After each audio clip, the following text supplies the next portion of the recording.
Assalamualaikum warahmatullahi wabarakatuh. Allahumma sholli ala Sayyidina Muhammad wa ala ali Sayyidina Muhammad.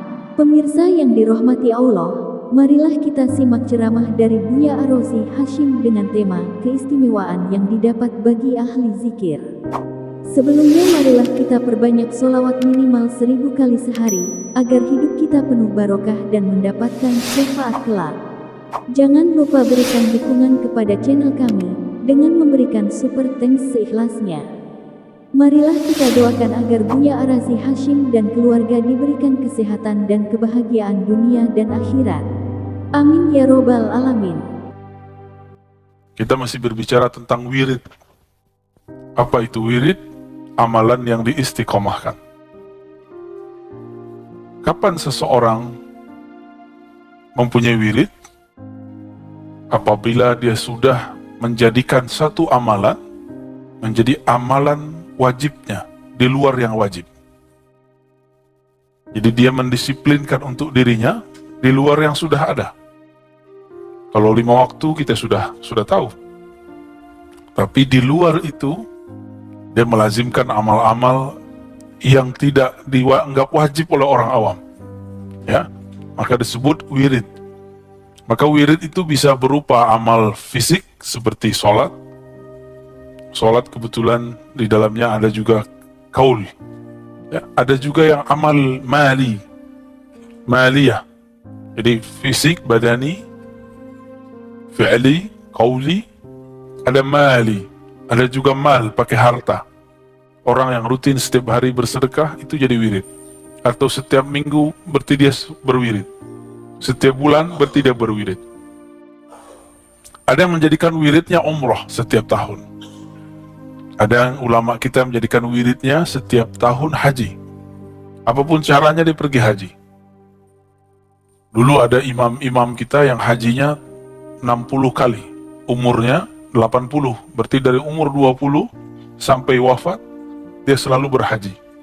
Tapi khusus dia, bukan kita ya. Baik. Tapi wirid secara umum, amalan bacaan yang kita rutinkan, atau amalan fisik yang kita dawamkan. Misalnya teman-teman ini suka puasa Senin Kemis, maka disebut wirid. Ciri-ciri orang sudah punya wirid, selain istiqamah, kalau ketinggalan dia qadha. Jadi kalau antum ini malam tadi zikir, ketiduran, qadha besoknya, baru disebut wirid. Jadi kalau masih amalan sunat kok, biarin aja, berarti belum jadi wirid. Faham? Ya, punya kebiasaan baca Quran 1 juz sehari, legirihlah tidak kuat, tidak sanggup, maka diqadha esoknya, maka ini disebut bacaannya wirid. Pertanyaannya, lebih duluan wirid atau warid? Nah, apa beda wirid dengan warid? Warid itu anugerah yang Allah berikan. Bisa maqam, rasa, hal ya, getaran saat berzikir, rasa makna yang muncul dalam berzikir disebut warid. Duluan mana rasa itu datang atau wiridnya duluan? Nah, kalau rasa dulu, itu yang benar. Karena rasa itu datang dahulu, baru kita wirid. Namun karena kolbu ini berpenyakit, rasa itu datang terasa bagi dia hambar. Sebagaimana orang sedang sakit, diberikan makanan terlezat, dianggap itu bikin mual. Coba orang lagi demam, kasih sop daging, mual gak dia? Mual, Pak. Orang yang bukan mempunyai kolbun salim, kolbu yang selamat, diberikan wirid, diberikan zikir, itu kolbunya gak merasakan nikmat. Jangan-jangan kita yang begitu, ya? Kayaknya rata-rata begitu deh ya. Sholat subuhnya masih kepikiran kemana-mana soalnya. Jadi warid itu hal rohani, keadaan rohani, anugerah rohani yang Allah berikan kepada orang yang berwirid. Bagi orang awam, beramal dulu baru dapat warid. Itu terbalik. Bagi ulama yang mengenal Allah, karena ada warid turunlah kita dapat berwirid. Masalahnya tadi, kalau hati kotor, hati sakit, tidak bisa menikmati makanan hati. Ilustrasi lainnya, kalau kita masuk masjid dalam keadaan junub, berani nggak? Dalam ilmu kitab ini, kitab hati, kitab hikam, orang yang lalai kepada Allah disebut junub kolbunya. Jadi kita ini junub terus kayaknya ya. Tapi bukan pakai mandi wajib. Dia pakai tobat wajib. Jadi kolbunya dimandikan dengan taubah, dengan istighfar kepada Allah Subhanahu wa Ta'ala. Masih tegang ya? Allahumma sholli ala sayyidina. Sayanya yang masih tegang.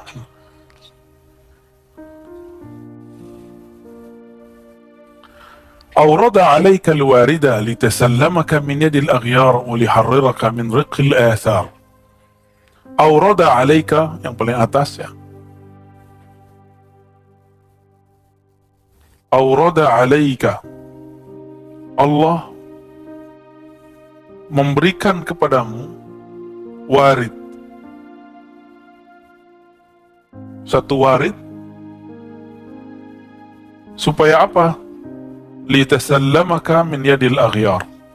Jadi warid itu agar dia mengambilmu dari pengaruh selainnya.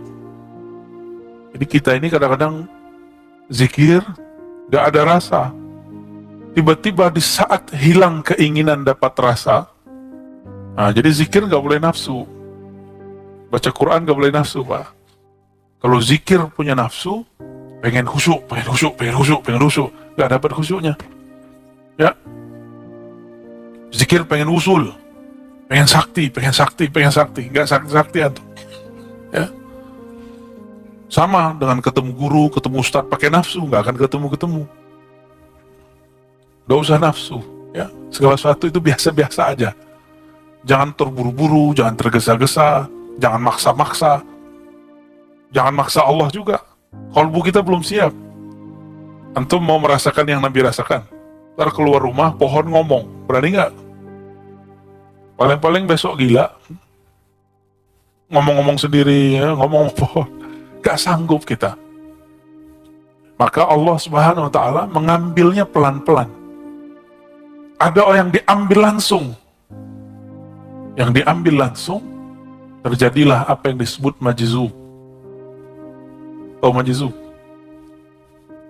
Masih ingat ciri-ciri wali? Macam-macam wali ada 3. Wali malamatiyah, wali majzub, wali sufi. Wali majzub ini yang mendadak diambil oleh Allah Subhanahu. Jadi dia diberikan mahabbah, diberikan ma'rifat secara mendadak. Maka kaget itu, akalnya kaget. Orang biasa yang tidak mengerti, walaupun gelarnya doktor, ustadz, kiai 1000 kali, kalau nggak paham ilmu ini, dia akan anggap orang yang mengalami itu gila. Dan saya dituduh orang yang meyakini wali gila. Menurut antum, Wan Syekhon gila nggak? Wali pastinya. Ya, saya punya penyakit serak kalau berbicara, apalagi pagi-pagi begini. Tiba-tiba beliau ngantarin satu obat yang sampai sekarang mujarab. Dokter diobatin orang gila, mungkin nggak? Hah? Mungkin nggak? Mungkin nggak dia gila? Nggak mungkin. Ente yang nggak paham, ya. Jadi kita tidak pernah meyakini wali itu gila atau orang gila wali, nggak ada. Kita menyebutnya majzub, dan majzub beda dengan majnun. Majzub orang yang ketarik akalnya karena cinta, sedangkan majnun orang yang tertutup akalnya disebut gila. Waliharriraka min rikil athar. Allah memberikanmu warid, pertama menyelamatkanmu dari selainnya, yang kedua membebaskan kamu dari perbudakan athar alam semesta. Athar itu boleh juga diartikan ciptaan Allah Subhanahu wa ta'ala. Kita ini mohon maaf sudah jadi budak fulus, budak badan. Coba antum lihat, berangkat pagi, pulang sore. Untuk apa? Fulus, jujur aja. Fulus untuk siapa? Untuk keluarga, untuk anak, untuk badan, untuk lifestyle, gaya hidup.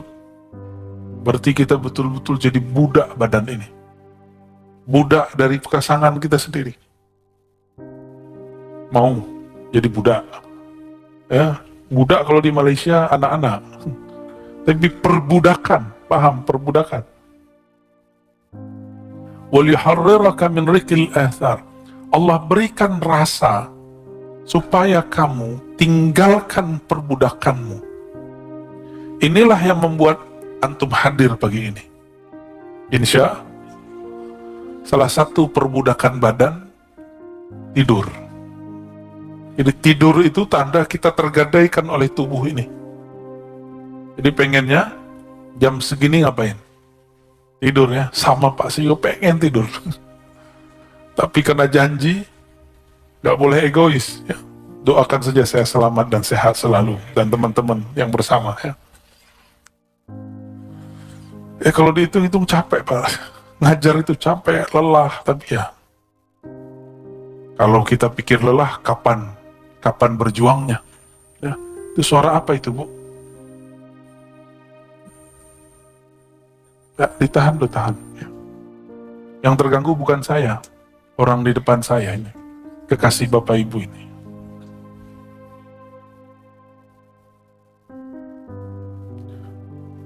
Untuk apa wirid itu?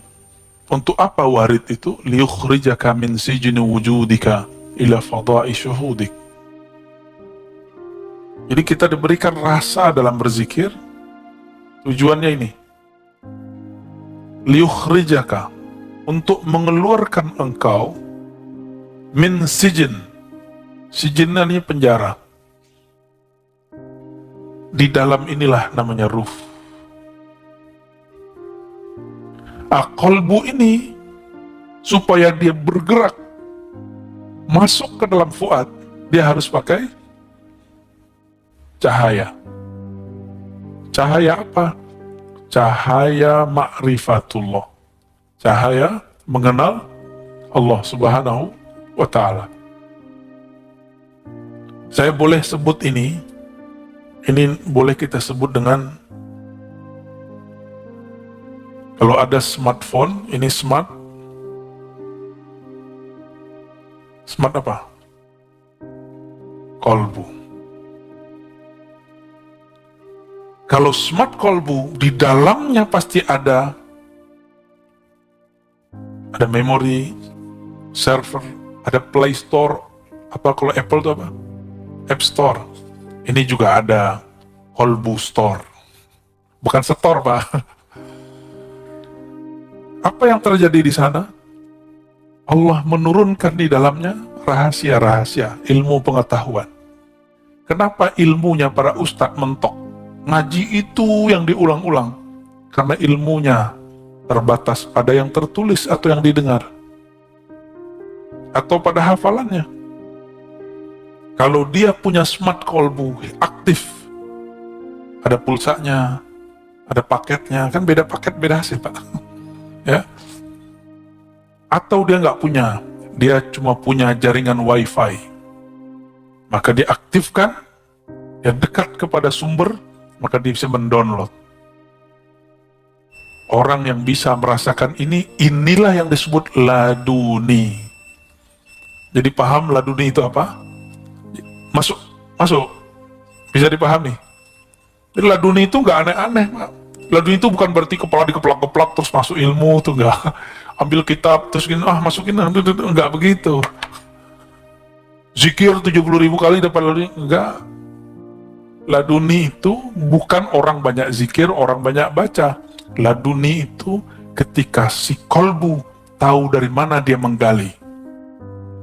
Kolbu menggali dari buku,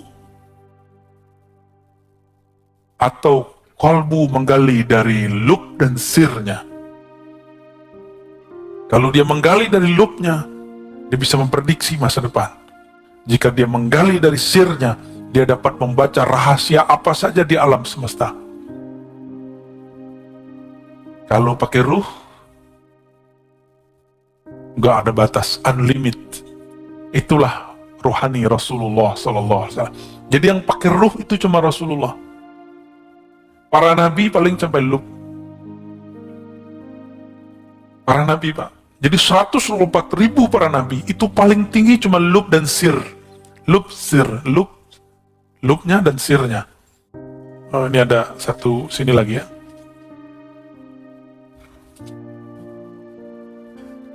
Sampai di situ para nabi. Nah, nabi yang sampai ke sir, itulah 313 rasul. Sedangkan selainnya sampai di awal-awal sir itu. Sedangkan yang 313 sudah di ujung. Sudah di ujung pencapaian rohani. Yang menjadi pakar ruh cuma Rasulullah Sallallahu Alaihi Wasallam. Maka ilmunya Rasulullah di atas para malaikat. Jibril gak bisa tembus, Pak. Jibril cuma sampai ke Fuad. Jibril menurunkan Al-Quran sampai ke Fuad. Sebenarnya dia tidak menurunkan, dia cuma nyolek Fuadnya Rasulullah. Ternyata dalam kolbu Rasulullah sudah ada semua Quran. Jadi Quran turun itu cuma formalitas. Pada hakikatnya di kolbu Nabi sudah ada semua Quran itu. Kan khuluquhul Quran, akhlaknya Quran, berarti dia itu batangannya Quran, kira-kira begitu. Isinya Quran ya Rasulullah itu sendiri. Kalau akhlaknya Quran, sifatnya apa dong? Hembusannya apa dong? Dialah hakikat Quran yang sebenarnya. Dengan demikian Rasulullah SAW itu ilmunya unlimited, tidak terbatas. Kalau kita ada kuota unlimited, tapi kalau habis jatahnya loading.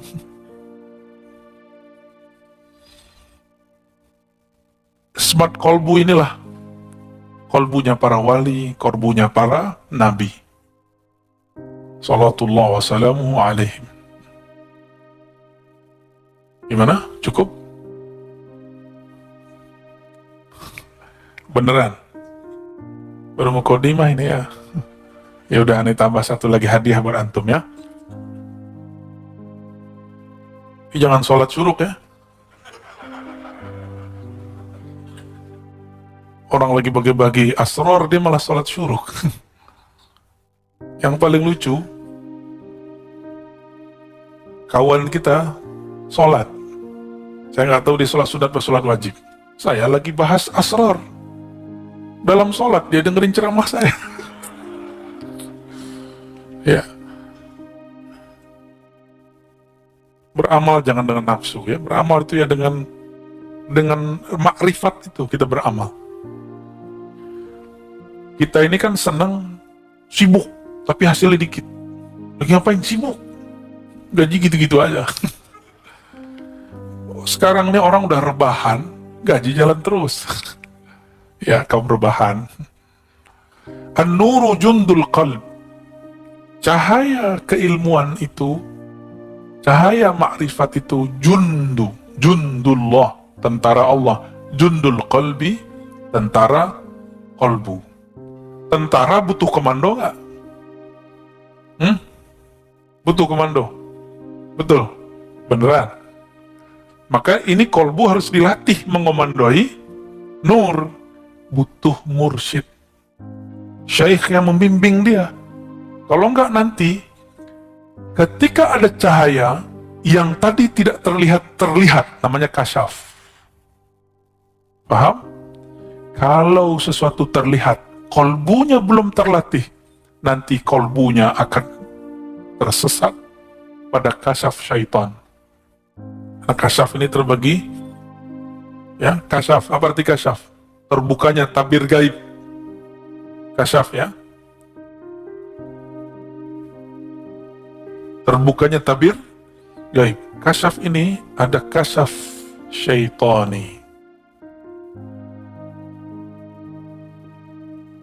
Bukan Pak Tony ya, jangan tersinggung nanti Pak Tony.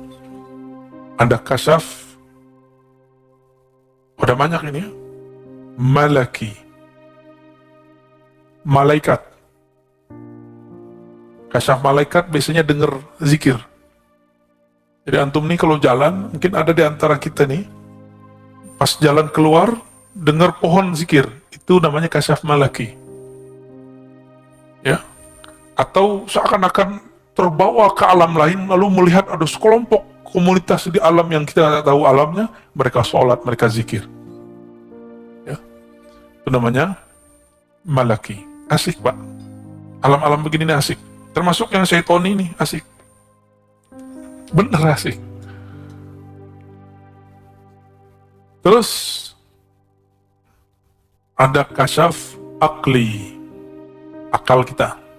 Yang paling tinggi kasyaf ilahi. Apa perbedaannya antara ini, kita hapus saja ya, syaitoni dan ilahi. Perbedaannya cuma satu. Ilahi menambah seseorang ma'rifat kepada Allah, membuat dia tambah merasa hina, sedangkan kasyaf syaitani membuat dia merasa sakti, mulia, wali. Dia merasa dirinya lebih tinggi dari wali manapun. Syaitani ini biasanya dicirikan dengan melihat aib-aib orang. Makanya kita tegur kalau ada murid lagi zikir, terus dia melihat kawannya berwajah hitam. Saya bilang itu setan yang datang, supaya kamu tengkar dan suuzon kepada kawanmu itu. Ya, jadi jangan langsung percaya. Ciri-ciri kasyaf syaitani, terbukanya aib orang lain, dah gitu aja. Jadi kalau setiap aib, itu bukan dari Allah. Dan biasanya kalau itu dari Allah, dia berbicara aib, tapi nggak disebutkan orangnya, cuma dikasih simbol-simbol. Suatu kali saya diuji oleh Allah, harus mundur dari semua jadwal saya, karena diperintahkan guru. Lalu saya menyarankan orang hikmah kepada guru saya, untuk nggak percaya kepada panitia yang di sana. Karena mereka, menurut saya tidak terpercaya. Tapi saya dianggap su'ul adab, dan saya ridho. Tapi sebelum saya meridho itu, tiba-tiba Allah kasih penglihatan.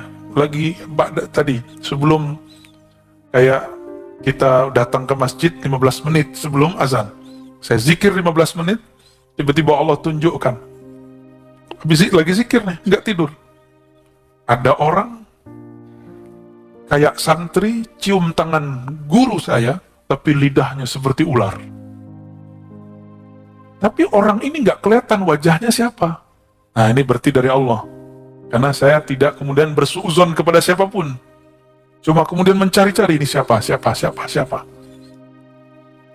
Karena Allah Ta'ala yang menurunkan, maka kita katakan, ya Allah, bimbing aku di jalan. Jangan sampai menyalahkan orang yang tidak salah. Bantu menyelesaikan masalah. Ternyata betul, bertahap Allah bukakan siapa orangnya. Tanpa perlu saya ngomong. Jadi kalau kasyaf dari Allah, nggak bisa direncanakan, Pak. Penciriannya apa yang paling penting? Tidak menyebutkan aib seseorang secara jelas. Gitu ya. Nanti antum nih, zikir. Tiba-tiba ngelihat di jidat kawan kita ada noda hitam. Nah, itu dari setan tuh. Ya. Itu dari syaitan. Pastikan dari setan. Karena jelas ada orang di situ. Tapi kalau kita tiba-tiba melihat ada sesuatu, orang lagi zikir, tapi kepalanya berubah, tapi kita nggak tahu siapa orangnya. Tunggu aja, nanti juga ada.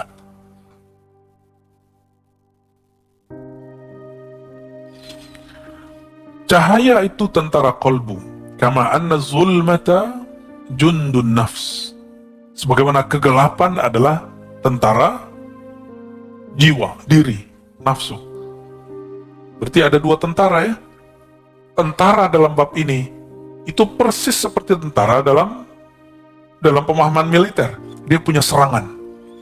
Itu zulmah, kegelapan ini. Dia bisa menyerang, Pak. Masuk lewat pikiran, masuk lewat telinga, masuk semua. Dan serangannya bertubi-tubi. Kalau orang berzikir dengan nafsunya, pengen jadi wali, nanti pas lagi zikir, kamu wali, kamu wali, kamu wali. فَإِذَا أَرَضَ اللَّهُ أَن يَنْصُرَ عَبْدَهُ أَمَدَّهُ بِجُنُودِ الْأَنْوَارِ. Ciri-ciri orang yang diselamatkan Allah, Allah kirim tentara cahaya, tentara ma'rifat, tentara laduni. Ciri-ciri orang itu tidak diselamatkan oleh Allah, Allah biarkan dia bergejolak, bergelimang dengan kegelapan dan selainnya. Sama-sama zikir, tapi sekarang sibuk dengan kasyaf, sibuk dengan urusan jin, sibuk dengan urusan-urusan yang menghalangi dia kepada Allah Subhanahu wa Ta'ala. Berarti dia sedang terjebak pada madad zulmi wal aghyar, dan itu banyak Pak dari dulu. Dari dulu orang-orang yang ingin belajar zikir terhalang di bab ini. Sama-sama melihat yang gaib. Bedanya yang ini asik dengan kegaibannya, sedangkan yang pertama ini asik dengan yang maha gaib, Allah Subhanahu. Yang gaib-gaib itu asik ya. Kalau dulu anak kecil petak umpet, cari yang gak kelihatan, kan gaib juga. Petak umpetnya ahli zikir, pengen cari-cari khadamnya orang. Cek nih, cek, wah kamu punya khadam nih 1000. Cek, oh kamu punya jin nasab. Asik gitu Pak, asik bener. Saya kan mantan. Ntar cek lagi, wah ini cincinnya ada isinya nih. Nah, kasih sini aja.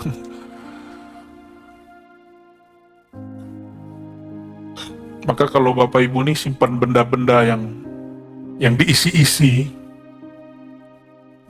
saran saya dikubur aja. Kubur atau kasih ke orang ahli atau taruh di museum.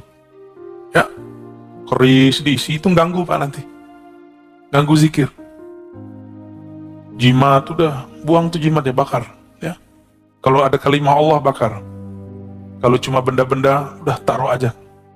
Bergantunglah kepada yang maha abadi. Jangan bergantung lagi kepada yang tidak abadi. Tawakkalu 'alal hayyil ladzi la yamut. Kalau engkau hendak bergantung bertawakal, bertawakallah kepada yang hidup tidak pernah mati. Bertawakal, berserah kepada guru-guru bakal mati. Sudah berapa banyak murid-murid jamaah, murid tarekat, murid zikir, kelimpungan sekarang gurunya mati, wafat syekhnya. Jangan bergantung sama guru. Apa kurang cukup pelajaran dari Sayyidina Umar? Saking cintanya, lagi mabuk cinta sama Rasul Sallallahu Alaihi Wasallam, tahu-tahu Rasulullah meninggalkannya. Kata beliau, siapa yang mengatakan Muhammad mati, aku matikan dia. Umar, Pak. Itu terjadi Pak di banyak komunitas zikir. Guru itu berjasa menjadi pintu. Kalau udah masuk, sudah bersama yang di dalam pintu. Jangan usah dibawa-bawa pintunya. Ya. Paham maksud saya? Sayyidina Ali mengatakan, Ana Madinatul Ilm, wa aliyun babuha. Nabi Muhammad SAW menyebut Sayyidina Ali, aku kota ilmu, Ali pintunya. Itu hadis mutawatir, didhaifkan oleh kelompok pembenci Ahlul Bait. Ahlus Sunnah cinta sahabat, cinta Ahlul Bait. Kita respect kepada dua golongan ini. Jadi ciri-ciri Ahlus Sunnah yang sebenarnya cinta ulama, sahabat, cinta Ahlul Bait. Cinta Ahlul Bait bukan berarti membenarkan semua kata-kata Ahlul Bait. Ini kan ada Sayyid, ya, ada Habib paling 1-2 orang. Ya dia sama kayak kita, tanya aja sama dia. Gak ngaji dia jadi orang jahil, gak sholat dia jadi fasik. Ya, sama. Bahkan dosanya lebih besar dari kita, karena di dalamnya ada darah Rasulullah Sallallahu Alaihi Wasallam. Emang enak jadi Habib. Ya, kawan-kawan mau jadi Habib, atau Habib palsu, Habib PA atau ya, emang kalau udah pakai gamis jadi Habib, pakai jenggot ngomong tabarakallah, masya Allah.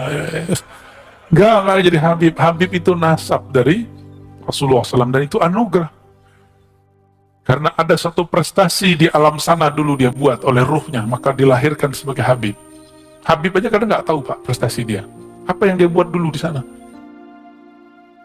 Baik. Semoga Allah memberikan kita tentara-tentara kolbu dan diberikan kemampuan untuk mengomandoi tentara-tentara itu. Jangan sampai cahaya sudah masuk, tapi kolbu belum siap untuk merawatnya. Maka rawatlah kolbu, bergurulah kepada ahli kolbu. Fas'alu ahli dzikri in kuntum la ta'lamun. Tanya kepada ahlinya jika engkau tidak tahu. Jika tidak tahu fikih, tanya ke ahli fikih, jangan tanya ke sufi. Jika tidak tahu tasawuf, tanya ke ahli tasawuf, jangan tanya ke salafi. Jika nggak mengerti tentang dakwah, jangan tanya kepada ustadz yang cuma ustadz yang malas gerak, apa namanya, mager. Ada ustadz mager, Pak, dia di rumah aja ya, nggak apa-apa juga sih. Jangan tanya jemaah tabligh kepada ustadz mager, nggak paham dia. Sebagaimana antum jangan tanya persoalan suluk khalwat kepada orang yang sedang rehlah dakwah. Dulu kita khuruj, saya ikut khuruj dulu. Sampai di satu tempat, itu orang kampung sana suluk tarekat. Zikirnya Allah, Allah.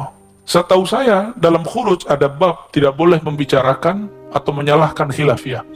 Ini kawan saya menyalahkannya, diusirlah.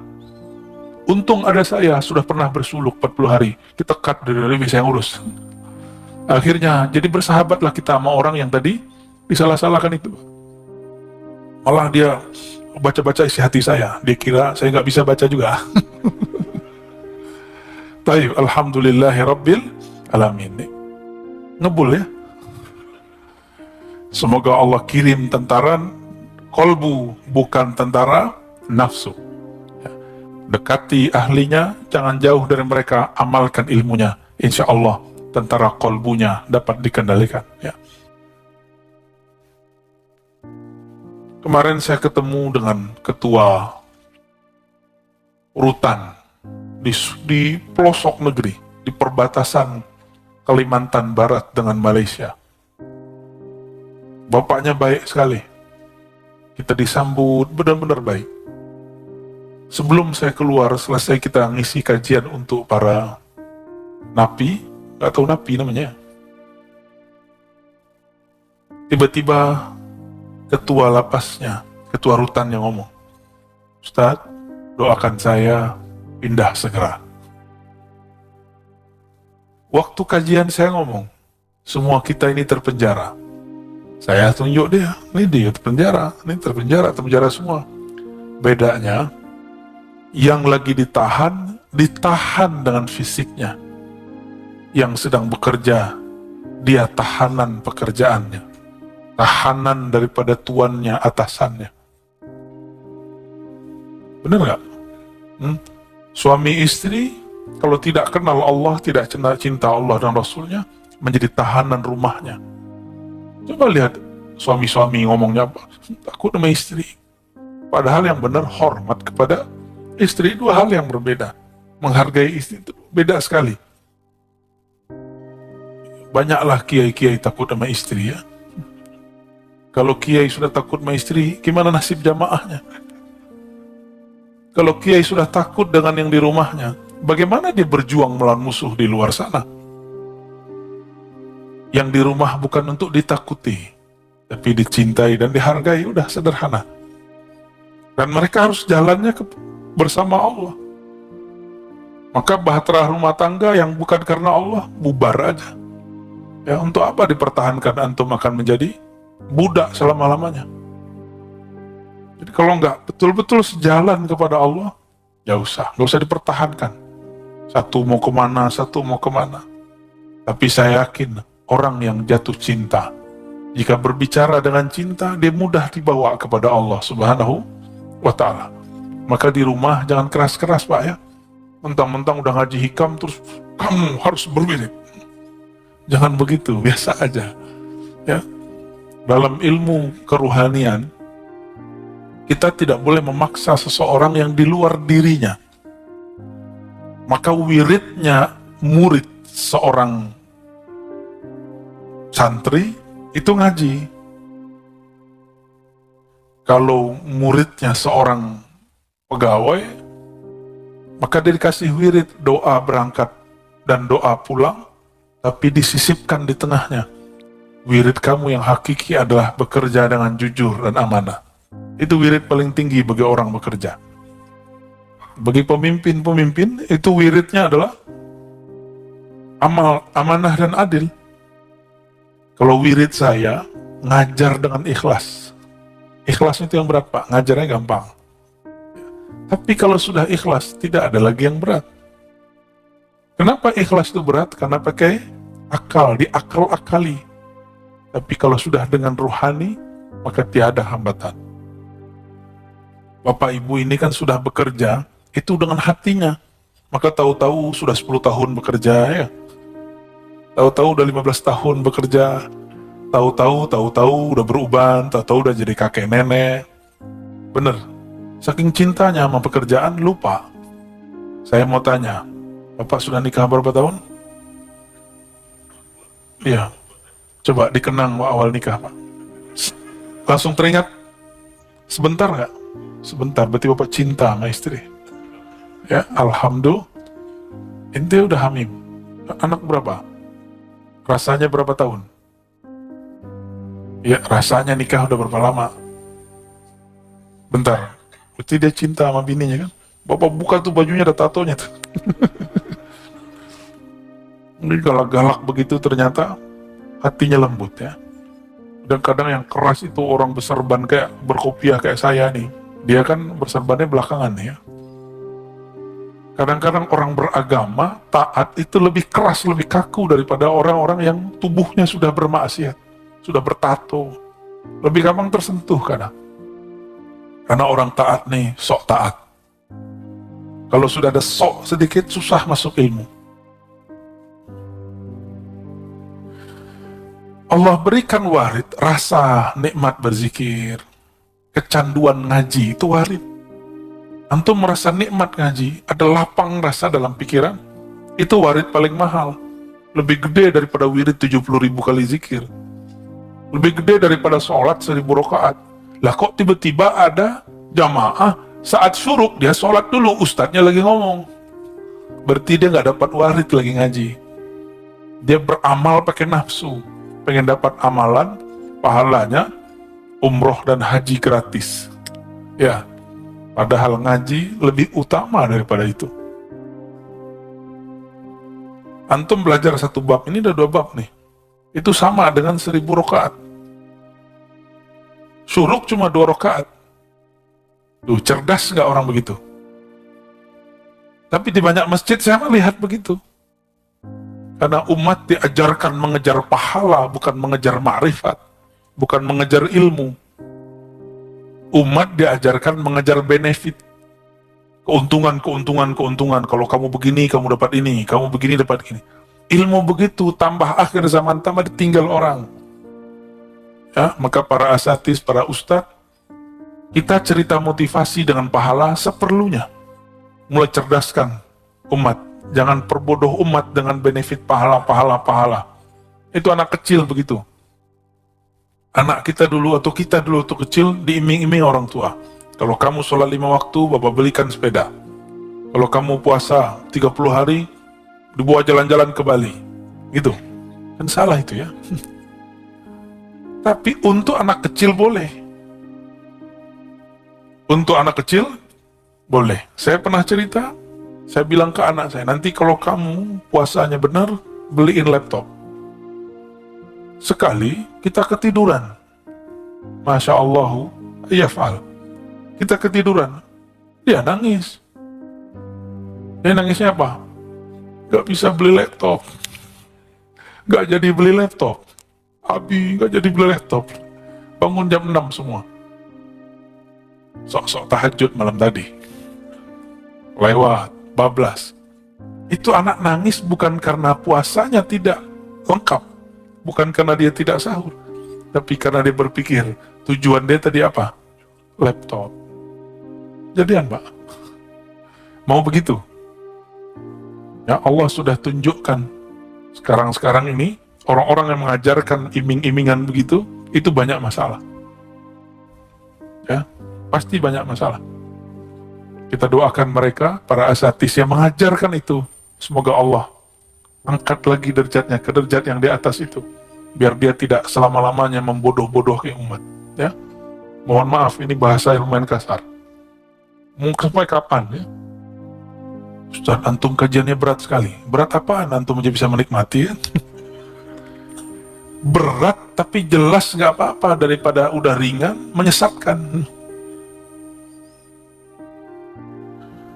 Sijni wujudika, penjara wujudmu. Wujud ini yang pertama wujud badan. Apa kata kawan? Oh, nggak kuat, kayak ente nggak kuat. Jadi dia membawakan ke badannya, bukan kepada ruhaninya. Jadi dia lihat ada orang kuat, semangat, orang ini betul-betul mujahadahnya tinggi. Mungkin, nggak mungkin, kita nggak sanggup kayak dia. Berarti dia masih punya penjara wujud badannya. Ada juga yang penjara akal. Penjara akal. Nggak masuk akal. Yang paling lucu, ngomong kayak ilmiah, tapi salah bahasa. Nggak logis. Saya tanya, masuk nggak logis apa? Nggak masuk akal. Nggak masuk akal beda dengan nggak logis. Tahu bedanya? Apa bedanya, Pak? Jangan-jangan selama ini kita ngomong, kita nggak paham apa yang kita omongi. Apa beda akal dengan logis? Ada beda nggak? Nah, logis. Logis itu dari kata logos. Artinya ilmu atau kata. Kata. Kalau tidak masuk akal, rasio. Nggak masuk akal berarti nggak rasional, irasional. Beda nggak? Nggak logis berarti struktur katanya yang masalah. Kalau nggak masuk akal, berarti akal nggak sanggup mencernanya. Bisa bedain? Api tidak membakar Nabi Ibrahim. Itu masuk ke mana? Irasional. Beneran. Akal antum berarti kecil. Hah? Berarti di Quran ada yang nggak masuk akal dong. Nggak masuk akal atau akal antum nggak sanggup? Kalah sama orang Banten nih. Di Banten biasa aja orang ini badannya pakai api nggak kebakar. Masa Nabi Ibrahim aja ente nggak bisa paham? Ya? Berarti rasionya yang kurang terlatih. Ya, rasio itu yang disebut akal. Akalnya kurang cerdas itu aja. Ya mohon maaf ya. Semua di Quran masuk akal nggak? Seharusnya. Terus ketika saya turunkan satu-satu tadi, Nabi Ibrahim tidak terbakar. Terus nggak masuk akal? Justru itulah akal yang sebenarnya. Akal yang Allah mau itu akal yang sanggup memahami api tidak membakar itu gimana caranya. Gimana? Mulai ngebul. Jadi jangan sembarangan ngomong nggak logis. Ya. Nggak logis itu nggak sesuai dengan struktur kata-kata atau ilmu. Ini istilahnya orang hukum. Orang hukum tuh ngomong, argumen Anda tidak logis. Baru pas. Ya, coba kan ada persidangan nih tiap minggu yang masuk ke YouTube hasil-hasilnya. Lalu banyak komentator-komentatornya. Itu mereka berbicara di bab logis. Nah, seorang hakim itu membaca kelogisan seseorang. Walaupun dia benar, nggak logis salah. Walaupun dia salah, kalau dia bisa melogiskan, dia benar. Nabi sendiri yang ngomong. Jadi kata Nabi, aku ini cuma manusia. Kalau kalian bawa sesuatu dengan hujah yang logis, aku pasti percaya. Aku menangkan di pengadilan. Itu Nabi yang ngomong. Maka banyak kasus dari zaman Rasulullah, karena orangnya tidak bisa membawa hujah, dia gagal di pengadilan. Bukan berarti pengadilannya nggak adil. Pengadilannya adil secara logis. Tapi mungkin nggak adil secara perasaan. Gitu. Ya. Jadi versi orang awam itu beda. Keadilan dengan versi ahli hukum. Itu berbeda, Pak. Jadi jangan-jangan selama ini kita bilang gak adil itu versi kejahilan kita. Ya, di zaman Rasul kejadian kok. Memang Nabi gak kasyaf, Nabi kasyaf. Jangankan Nabi, Imam Abu Ishaq Asy-Syirazi habis memutus, ada 2 orang datang saling tuduh-menuduh masalah maling. Kalahlah orang kedua, padahal dia tidak salah. Besok bakal dipotong tangannya. Subuh-subuh seperti ini, tar siang mau dipotong. Imam Abu Ishaq Asy-Syirazi mimpi bertemu Rasulullah SAW. Apa kata Rasulullah SAW? Wahai Abu Ishaq, akhta'ta, kamu salah. Sebenarnya yang maling yang pertama, yang kedua tidak dapat bawa hujah. Bangun tidur, beliau tidak merevisi hasil keputusannya. Karena secara bukti yang dapat bawa bukti siapa? Kadang kalau ilmu itu, pengadilan itu pakai perasaan, hancur Pak pengadilan. Jadi di pengadilan itu pakai bukti. Meskipun antum ini benar, nggak bisa bawa bukti, lewat. Gak usah begitu, orang menikah aja begitu. Kawan kita tiba-tiba dicerai sama suaminya, padahal dia nggak pernah ikut pengadilan. Ternyata itu si suaminya bisa merekayasa pakai orang dibayar seakan-akan udah selesai, tahu-tahu surat udah turun. Bisa begitu Pak. Jadi hakim cuma baca indikator yang datang kepada dia.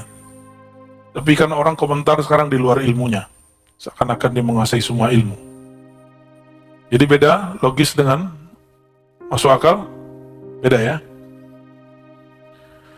Penjara akal, penjara ketika akalnya masih belum dicerahkan, diberi cahaya oleh cahaya ilmu Allah Subhanahu wa Ta'ala, maka akalnya akan menghambat. Gak masuk akal nih. Masa bisa begitu? Masa bisa Isra Mi'raj sampai ke langit? Nah itu penjara akal tuh. Kita punya seorang guru dulu, dia gak punya kerjaan Pak, menurut kasat mata. Tapi dia ngajar, kita lupa ngajar itu juga pekerjaan. Bedanya, kalau kita kerja untuk bos kita, dia kerja untuk Allah yang jamin dia. Lebih banyak mobilnya dari orang yang kerja untuk dunia. Lebih banyak tanahnya. Orang datang, Pak Kiai, saya mau kasih tanah. Pakai syarat, tidak, bil 10 hektar, 10 hektar. Orang kerja 50 tahun, 1 hektar pun tidak dapat ya.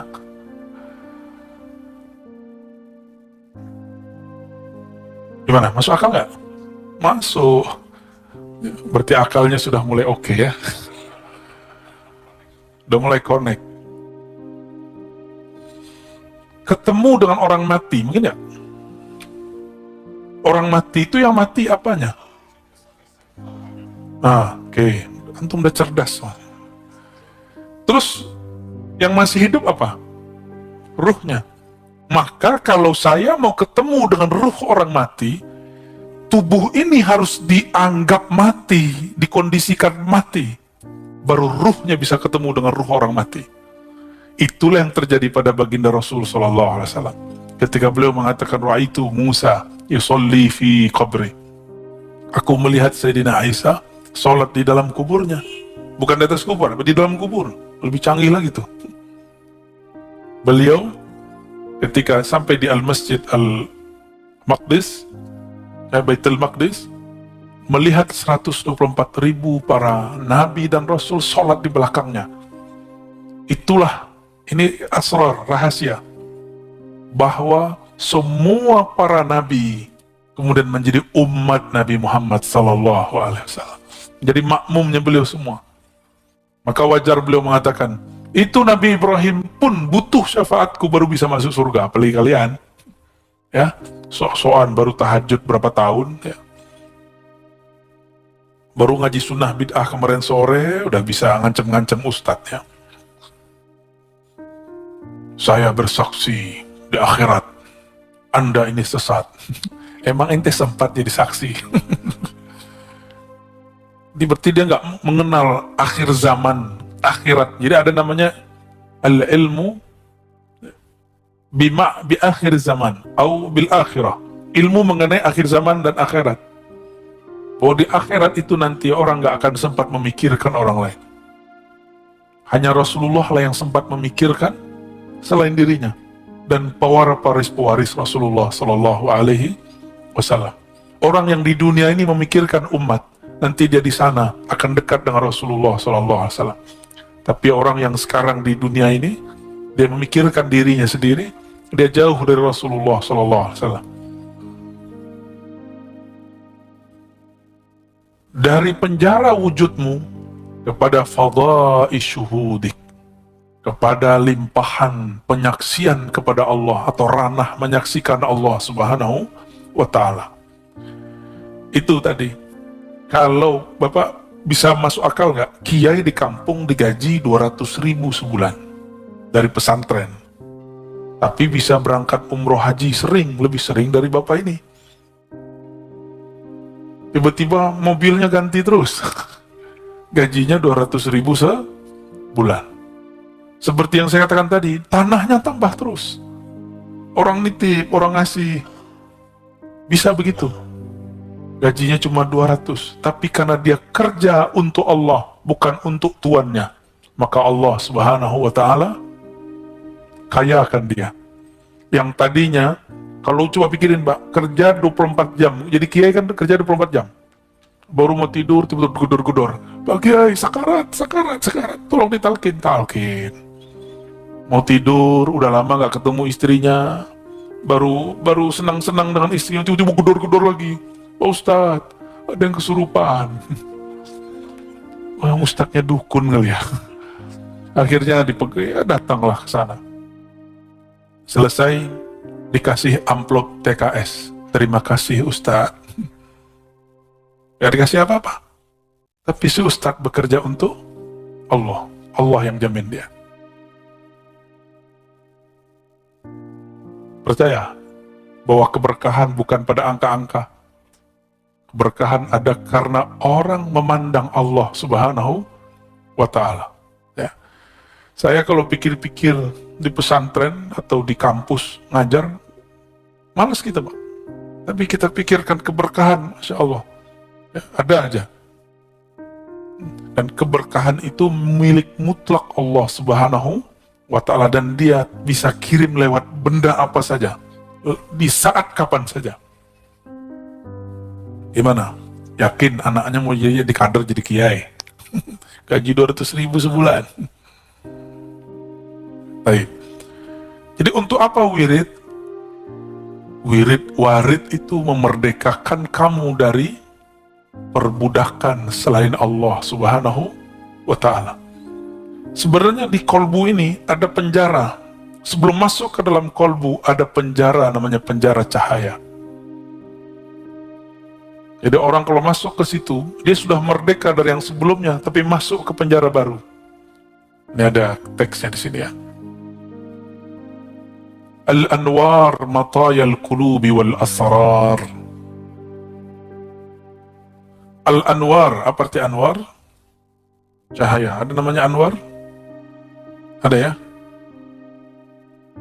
Anwar, cahaya-cahaya itu, matayal qulub. Mataya itu boleh diartikan kendaraan. Cahaya itu adalah kendaraan untuk kolbu dan sir. Ini kolbu, ini sir ya. Apa arti sir? Jadi kolbu kita itu ada lapisan-lapisannya. Lapisan terdalam sebelum masuk ke ranah ruh namanya sir. Ya.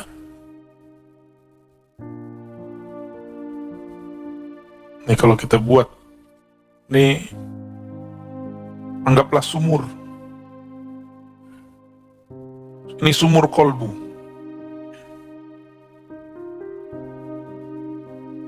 Kalau kita lihat ke dalam sumur, terlihat seperti ini, tambah dalam. Nah, ini kolbu. Ada lagi ke dalam, terus ke dalam. Ya. Yang ini disebut dengan fuad. Fuad itu tempat memutuskan apa saja. Lalu di dalamnya lagi disebut lub. Lub itu inti dari kolbu, otaknya otak gitu ya. Jadi semua kecerdasan kita ada di lub. Orang yang berpikir dengan lubnya, dia akan mampu membaca 10 tahun ke depan, 5 tahun ke depan.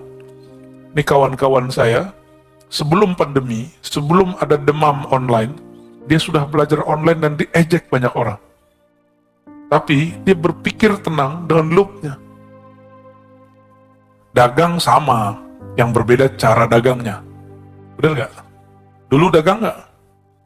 Saya pernah bercerita di sini, di akhir zaman, pasar di mana-mana, tapi sepi. Coba lihat, ruko ada di mana-mana, sepi. Ini zamannya, Pak.